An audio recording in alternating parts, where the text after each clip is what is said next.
Alice in Borderland is a Japanese science fiction suspense thrill drama streaming television series based on the manga of the same name by Haro Aso.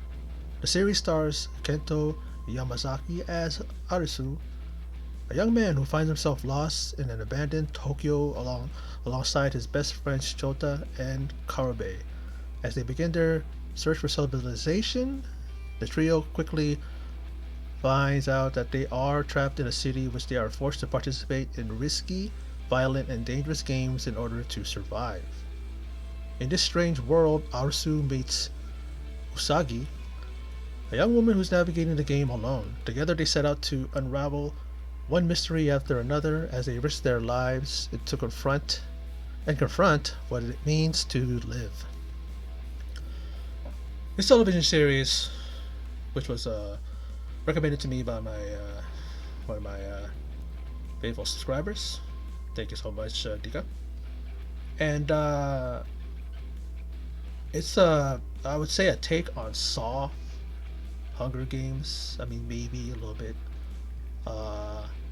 and just a wild film. I mean, excuse me, a TV series.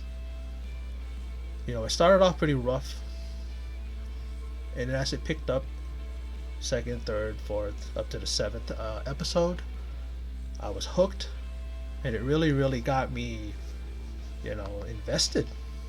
You really, really feel for the characters. You care for them. Some of them can be a little bit annoying, especially the main guy. He cries too much. He's too emotional. But then again, if you're in the situation that he's in, I can kind of cut him a little slack. Okay, I guess like he can do that. You know, sometimes it went a little too long, a little too much when he would do that, and I just kept thinking, you know what? Come on, move on, get through the game. And this game that they're playing, a series of games, and give them time limits, and they have to complete it. If they don't, they die. Like Saw, Saw, they were put in situations where they had to do things that were dire, almost murderous, to get out of the situations that they were in. And they had games like in season one it was Live or Die, and in season one game episode one, episode two was Tag, and then Hide and Seek was in episode three. Episode four was Endurance, and then in five it was just a amalgamation, a total just combination of just different games, like Beast Hunter, Bingo Night, Human Elevator. The main game was Light Bulb. They're in water. As the water rises, there's these light bulbs that are hanging down, and they're electrocuted. One of the girls goes, she goes, what did she say? But she said something like, what are these like electrocuted or something like that? She grabs it, she dies, she gets electrocuted. And then of course the final game was Witch Hunt, and that was a wild episode, and it was really just crazy. The things that people do in order to, win the game, or, But let's first talk about Arisu, who a lot of people say, yeah, you're a video game nerd, you're never gonna amount to nothing. But people don't realize that video games really teach you how to, problem solving, team playing. Like you know how to work as a team. Game planning, puzzle. Learn how to figure out puzzles. And Arisu found out that he could definitely use his playing abilities, especially problem solving, that really, really helped him and his friends in the beginning. And unfortunately, they met their end during the game Hide and Seek. Well, it was very much. It was like one of them had to be a wolf, and then the rest were sheep. If the whoever is the wolf at the end wins the game, and the other three die. They had these kind of like with what do you call it? That's where I think it's like with Saw, where they had these things around their neck, and after a certain amount of time, it blows up. Their heads will blow off. and they sacrificed themselves. The friends did. Uh, the one girl, Shibuki, who he stumbled upon during the beginning of the I think it was first season or the beginning of the series, and she was fighting off Chota. Because Chota was trying to get her to stop, to kind of he was silencing her, trying to keep her from yelling out. And then she realized what Chota was doing, and they wanted to let, uh, they wanted to let Arisu live, and they were keeping quiet. They wouldn't let Arisu find him. And then when it was like 5 seconds left, he sees Karabe, and then it was too late. And then you see Karabe's head just pop. You know what I mean? And then they already saw a sheet of remnants of Shibuki and Chota, and that was like a hearts game. Diamonds is like your thoughts, your wits. The different like clubs and and spades all meant something, and it was there were different levels of difficulty. You had 7, 4. The higher the number, the higher the difficulty. You really didn't know what the game was about until they got to the beach. It was mentioned by somebody earlier in the season, and when you finally get there, is some oasis of utopia, where there's these guys that are executives, and then their guerrilla military group there, and they were running the place. And there's a bunch of young kids and some a little older too, some older adults, and they're just whooping it up. According to Hatter, one of the leader, he's all, hey, when you're here, you can, get drunk. You can drink as you want, as much as you can get drunk, get high on drugs, and you can have as much sex as you want.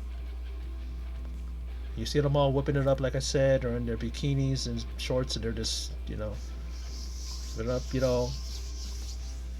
And all along, Arisu and the girl Usagi, they try to form an alliance with Chisiya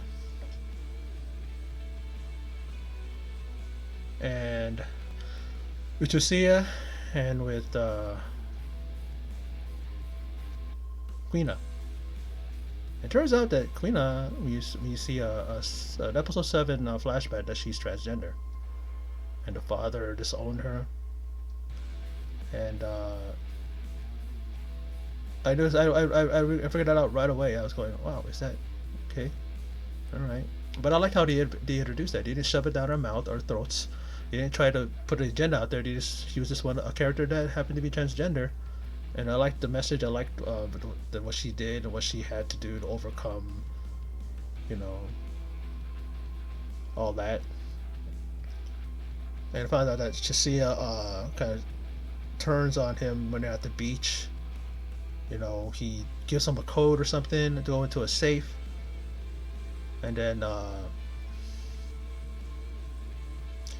as I was saying, when they were at the beach, that's when it got really, really wild and crazy. You find out that they're all involved in a game. Sometimes it's a group of 5, 6, maybe 10, 13. This time they had like 50 something people. The entire group at that utopia called the beach. And they find out that there is someone who's a witch that killed this girl named Momoka. Had a knife in her chest, and they had to find out who the witch was and throw the witch onto a fire pit. It looked like all these sticks stacked up and on fire. But instead of just trying to single out one person, the militant group, those soldiers, they start just shooting and killing everybody. I'm thinking, why are they doing that? Why is it that they are randomly just shooting when you should easily just round up people and start, interrogating, or at least trying to figure out somebody? Because it's like you do that, no one is gonna. You're not gonna know if that person, what they just killed him. What did he do? They was killing him. They was throwing on nothing. Now, it's kind of funny when you think about it. They're throwing him on top of the thing right now. You didn't hear the game person, the game master say, "Game over." So apparently they're just gonna keep going until they. What if they killed everybody and then it's just them? They're gonna kill each other. You know what I mean? Like, it was that part right there was kind of like, and then the last part, kind of lost me. But at the same time, I understood what they were doing because they needed to find the game master, and it ends up being Mira, who she's actually, you see her with the executives, and at the end, when because they looked at the Momoka and her friend, we seen the videotape that she was taking earlier, like they see a flashback of her taking video, and you find out that these two were actually involved in recruiting and helping to kill innocent people in the games and everything. And they find out that they go into this underground place. There's a code put in, and they go in there, and all these people are controlling the game. They're like looking at them on monitors and stuff like that. And then after the aftermath, when almost everybody's killed, well, except for the Jasira and Rina and the Usagi and Arsu, and then they end up, seeing Mira. She's on the big screen. They had to actually kill all those people that were in there controlling the game or looking at monitors and stuff. And then she decides that, hey, you guys survived the games, and we're gonna give you a prize. And they're thinking, hey, I'm thinking too, like, oh, what are they gonna get? They're gonna get like a month of visas, because they would get visas every time they finish the game. You get 3-day visa. You're resting from the game. You don't have to do nothing with the games. As soon as the visa's expired, you have to go back and play the game. It's pretty much they're just continuing to play the games for the rest of their lives. It seems. And then she goes, we're gonna reward you with more games. They were trying to. The whole thing is that they're going to collect all of the cards. That's what those cards were, and it was revealed. The Hatter was telling them that the guy who was the leader of the beach, who got killed by his friend, who became the de facto type of Aguni. He became the new leader after he was the one that killed. It was revealed that he actually killed the Hatter in self-defense. They were friends, and when he took over, but before that, he was, it was revealed by the Hatter that you had to get cards, and you had to. So that's what they were doing. They were collecting these cards. You had a handful of them left. It's also the elusive Ten of Hearts. This game, the final game, was a thing, because it basically was elusive, and they finally got that card. But the face cards were not in play. They didn't know where the face cards were, and it was revealed that they're going to be playing for the face cards. That's the new games, and they looked really, except for Chisura, he's the guy who was always laid back, always cool. He's always like, every time there's some dangerous situation, he's just like, okay, cool.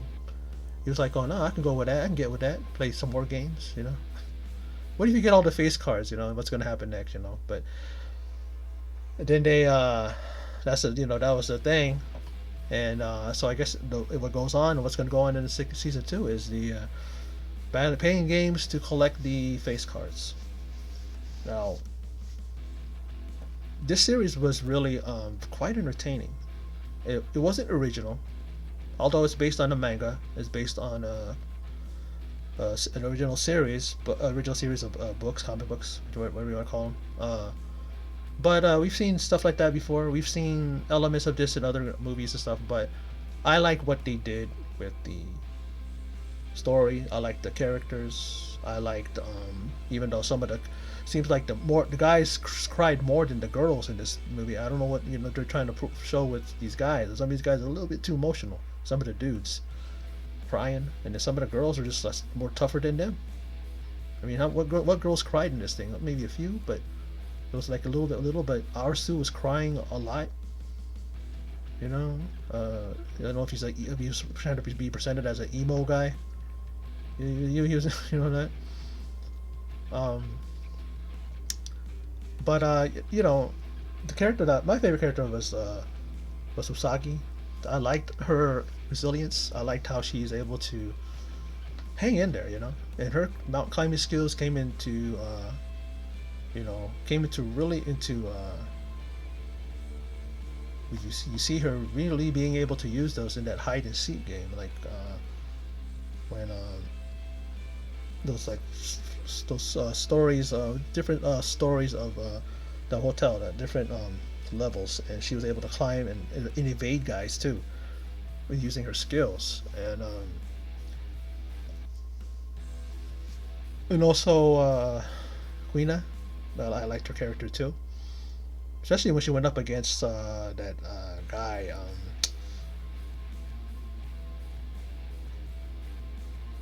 The one whose face was covered in tattoos, and he had a katana, and she really held her own. Quina did, and then she had a flashback to her dad when her dad told her that you don't hesitate. Like she was behind her dad. She got around her dad. She was right behind her, and she hesitated, and her dad was able to knock her down. And then she didn't hesitate with him, and she showed her skill, and she was able to put him down and kill him.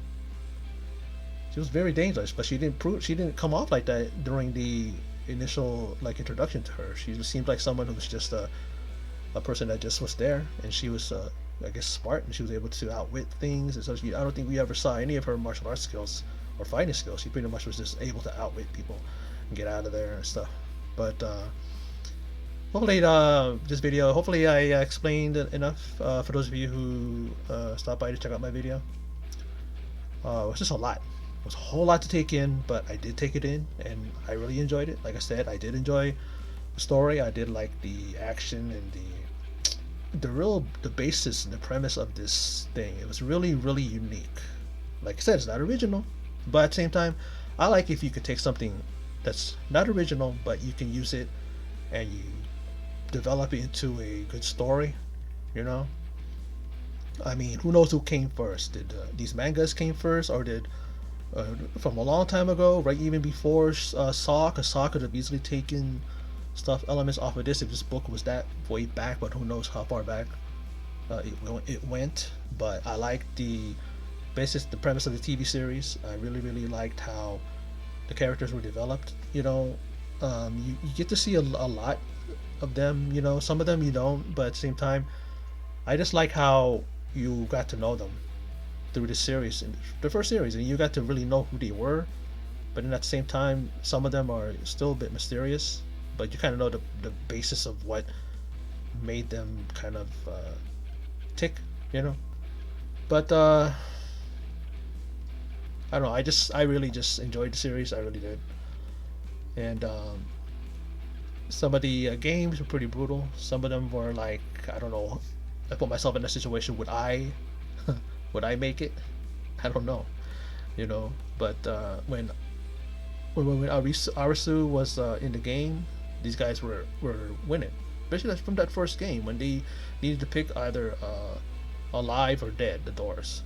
And the one girl, she was panicking because the gas was coming up, and she just ran into a door. Boom, she got zapped. For some reason, how those guys were able to, if someone quits or someone doesn't make the right decision, a laser just zaps them on the top of their head. You know, and when Arsu used his wits, you know, especially his gaming wits, he was able to help them through.